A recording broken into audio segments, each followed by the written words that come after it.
Hello, today we're going to talk about anxiety and give you some statistics, and then we're going to talk about one solution for anxiety called metacommunication. So, today is December the 19th, maybe, and I'm going to give you some statistics in the United States. Anxiety is the most common mental disorder in the United States. Anxiety impacts 18.1% of adults in the United States. It's estimated that 31.1% of adults in the United States have had an anxiety disorder at some point in their lives. Anxiety is more common among women at 23.4% compared to men at 14.3%. Even though anxiety can be treatable, only 36.9% seek help. Now, as we wrap up this year, it's been a tough year for many of us. And many of us are going into the holidays, and that alone in a typical year can cause a lot of anxiousness, pressure, anxiety. So let me compare some different ways of everyday anxiety versus disorders. So let me first start with one everyday anxiety. So you can have worry about paying bills, getting a job, a breakup, or other important life events. That's an everyday anxiety. We probably felt it. An anxiety disorder would be constant and unsubstantiated worry that causes significant distress and interferes with daily life. Another everyday anxiety is embarrassment or self-conscious in an uncomfortable or awkward social situation. That would be something like me. But then an anxiety disorder would be avoiding social situations for fear of being judged, embarrassed, or humiliated. That is me too. Sometimes my anxiety goes way out of proportion, and then I don't even want to go to these office staff parties and whatnot, or meeting with family members. I'll stay in my room, for example.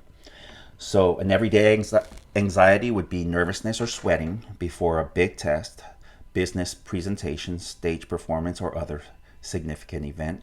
And then an anxiety disorder, compared to that, would be irrational fear or avoidance of an object, place, situation that poses little or no threat of danger. So it would be like not something that's big, but just simply going outside to get the mail, for example. That could be like really anxiety in a clinical disorder kind of way. And my last example is realistic fear of a dangerous object, place, or situation. So all of us in general are kind of looking around all the time to make sure that we're safe, right? This anxiety disorder, as compared to that, would be recurring nightmares, flashbacks, or emotional numbing related to a traumatic event that occurred several months or years before. So it could be a really serious trauma that we're going through. Let me see. So the solution is metacommunication. What is metacommunication?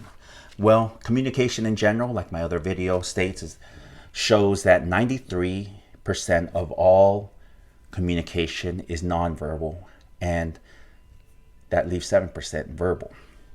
So metacommunication refers to the command aspect or action or behavior of communication. What does that mean? The command aspect. So I would say it's not what you say, but how you say it. That is the command aspect. Metacommunication includes nonverbal cues that accompany the content of the message. So remember, I was saying 93% of communication is nonverbal. So that's what it would be. For example, the statement, "I need your help." So I'm going to say it in 3 different ways. First, I'm going to say it in an adversarial way. Then I'm going to say it in a supportive way. And then I'm going to say it as an equal partnership. So adversarial. Let me change. "I need your help." Okay, supportive. "I need your help, please." Or "I need your help." And then an equal partnership. Hey, I need your help real quick. I need your help. So you see those three different ways. So can be so that phrase, I need your help, can be accompanied by differing nonverbal cues based on the relational context.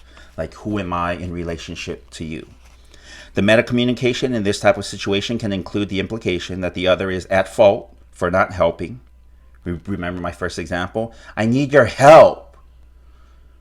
That the requester is feeling unusually vulnerable. In my second example, I need your help. Or that the two are in a partnership where help is asked for when needed. I need your help. I need your help real quick. Therefore, the meta communication essentially defines the relationship as adversarial, supportive, or an equal partnership. So, how is that a solution to anxiety? So, first, if we're looking at ourselves and being more self-aware as a person, we can be more attentive to the way we say things. It's not what you say, but how you say it. So using a good tone, especially during these busy holidays and family and all the things that are happening simultaneously, using a tone in a way that you support someone, or how you're asking for something, that really helps, because when you say that, or you use a good tone, a calm tone, then the other person is likely to respond in a similar fashion.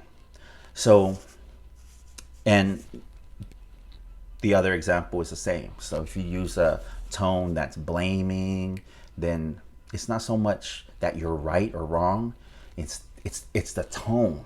And so in every communication, I say something along with all the verbal or with all the nonverbal cues that I'm showing. And then now the basketball's on your court. So I'm like, I said this, now what do you think about it? So then the other person is going to respond in kind, and that's how it kind of defines a relationship. Whether we want to admit it or not, everything that we say has a relationship component to it, the nonverbal component. So how will this help anxiety? Well, I think it can really help if we pay attention to ourselves. And also, when other people are coming at us during these holiday season, we can also help to change them by changing ourselves. So the best way to change someone else, or change the nature of the relationship, because we're all always defining and redefining relationships through these nonverbal communication or meta communication. So if someone is coming at us in a way that we don't like, then we can change, and then if we're on it and we continue to do that, then eventually they can come and start being on the same communication level as we are, just by changing ourselves. Thank you very much. If you like this, please subscribe, share. Thank you very much for your time.